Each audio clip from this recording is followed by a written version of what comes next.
नमस्कार, स्वागत है प्रतापगढ़ टीवी न्यूज में। मैं हूं अनिल कुमार मिश्रा। आइए बढ़ते हैं खबर की तरफ। महाविद्यालय में वितरित किया गया 364 स्मार्टफोन। आसपुर दोसरा क्षेत्र के श्रीमती पनाव देवी स्नातकोत्तर महाविद्यालय केवटली दाऊदपुर प्रतापगढ़ में पूर्व कैबिनेट मंत्री राजेंद्र प्रताप सिंह उर्फ मोती सिंह द्वारा 364 स्मार्टफोन का वितरण किया गया। स्मार्टफोन पाकर बच्चों के चेहरे खिले नजर आए। वहीं कैबिनेट मंत्री ने लाभार्थियों को उनके उज्जवल भविष्य की कामना किया। भारत सरकार की तरफ से युवाओं को तकनीकी रूप से दक्ष बनाने के लिए स्मार्टफोन वितरित किया जा रहा है।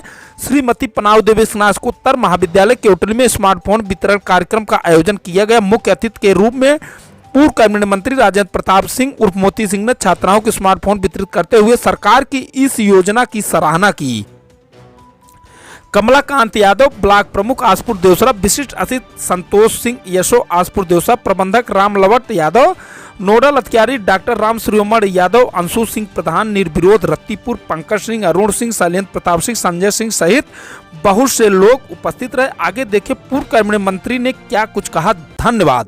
जनप्रतिनिधिगण, संगठन के सभी सम्मानित पदाधिकारीगण, मंच और सामने उपस्थित क्षेत्र के प्रबुद्धजन और इस विद्यालय की हमारी बेटियां, हमारे युवा बच्चे, उपस्थित साथियों, मुझे बहुत अच्छा लग रहा था जब अपनी बेटियों को उत्तर प्रदेश सरकार के यशस्वी मुख्यमंत्री आदरणीय योगी आदित्यनाथ जी की सोच के अनुसार और देश के यशस्वी प्रधानमंत्री आदरणीय नरेंद्र मोदी जी के मार्गदर्शन में भारत की बेटियों को आधुनिक और लेटेस्ट शिक्षा से जोड़ने का एक अभिनव प्रयास किया गया है। बच्चों का चेहरा, हमारी बच्चियों का चेहरा इस बात के लिए गवाह था कि जब उनके हाथ में वो टैबलेट, वो एंड्रॉयड फोन जब प्राप्त हुआ था, उनके चेहरे का विश्वास से प्रकट कर रहा था। उन्हें किसी पुस्तक की दुकान पर उनकी इच्छा के अनुरूप पुस्तक मिले न मिले, लेकिन देश के प्रधानमंत्री और उत्तर प्रदेश के मुख्यमंत्री और उत्तर प्रदेश के उच्च शिक्षा मंत्री जी की सोच का ये टैबलेट गूगल के सर्च पर वो सब विषय बच्चों को पढ़ने को मिलेंगे। बेटियां भारत की भविष्य हैं और एक बेटी को अगर हमने शिक्षित किया, एक बेटी को हमने इस लायक बनाया को दुनिया की हर चीज को अपने हाथ में लेने की ताकत बनकर उभर गई हैं, उभरेंगी। नरेंद्र मोदी जैसा लाल हमारे इस भारत के आंगन में सब घरों को प्राप्त हो, वो मां हमें मिलती है। इसलिए मित्रों, मैं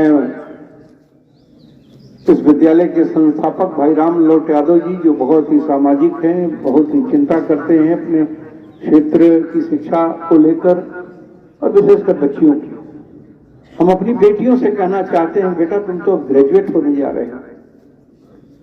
ग्रेजुएट बच्चा इस देश की किसी भी प्रतियोगी परीक्षा के लिए पात्र हो जाता है।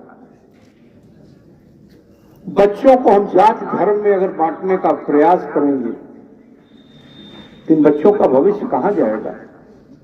अरे इस देश के प्रधानमंत्री के न्याय को तो देखिए, इस प्रदेश के मुख्यमंत्री के इंसाफ को तो देखिए। आज हमने बच्चों को एंड्रॉयड फोन दिया है, किसी जाति को नहीं, किसी धर्म को नहीं। हम उस बच्चे का विश्वास, एक बच्ची आई, उसने कहा कि हमें दूसरे का मोबाइल मिल गया है, कोई अल्पसंख्यक घर का बच्चा था। मुझे इतनी खुशी हुई जब पहला नाम पुकारा गया तो राम नरेश जी ने जब पुकारा तो पहला नाम अल्पसंख्यक बच्चे का था। अल्पसंख्यक बच्चा भी भारत का है, भारत का नागरिक है, हमारा बेटा है, हमारा भाई है, हमारी बेटी है। इसलिए जो ये दुर्भावनाएं पैदा की जा रही थी हमारे आपके बीच में, इस शिक्षा का मंदिर, सामने भगवान का भी मंदिर है, प्रभु शंकर का, बजरंगबली का, उस त्रिशूल को देख के लगता है कि प्रभु शंकर ही स्थापित हैं, लेकिन बजरंगबली भी इसमें स्थापित है। इस विद्या के मंदिर में जहां सरस्वती का वास हो, पट्टी विधानसभा के हर घर की बेटी, हर घर का बेटा उस प्रतियोगी परीक्षा को पास करें और सबसे बड़ी सेवा में जाए। यहां तो हर चीज राजनीति से हो गई।